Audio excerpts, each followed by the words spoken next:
In the day's business news tonight, we ask a simple question ahead of the new financial year. Is the government budgeting on prayers, hopes and dreams?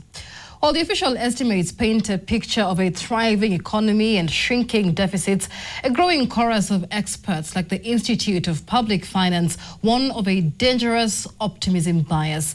They argue that by ignoring the reality of our tax collections and hiding spending in the shadows, Treasury isn't just making a math error, it is bypassing the very laws meant to protect your taxes.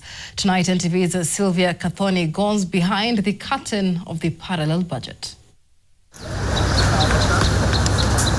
The numbers in the official budget policy statement always look promising. Year after year, revenue is projected to soar, the deficit is set to shrink, and development is around the corner. In the budget policy statement for the financial year 2026-2027, the National Treasury expects to collect a record 2.76 trillion shillings in tax revenue. But the shadow budget from the Institute of Public Finance projects a shortfall of over 145 billion shillings before the year even begins. There is a pattern.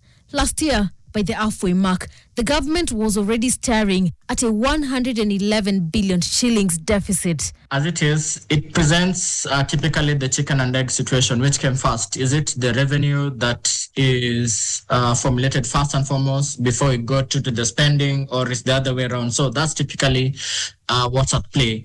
But also remember, if you look at the spending, the budget policy statement just speaks of the discretionary items. So this is now the spending to the different ministries, departments and agencies. But what happens when the revenue projections fall short? Instead of cutting costs, the government is increasingly leaning on Article 223, a constitutional emergency valve.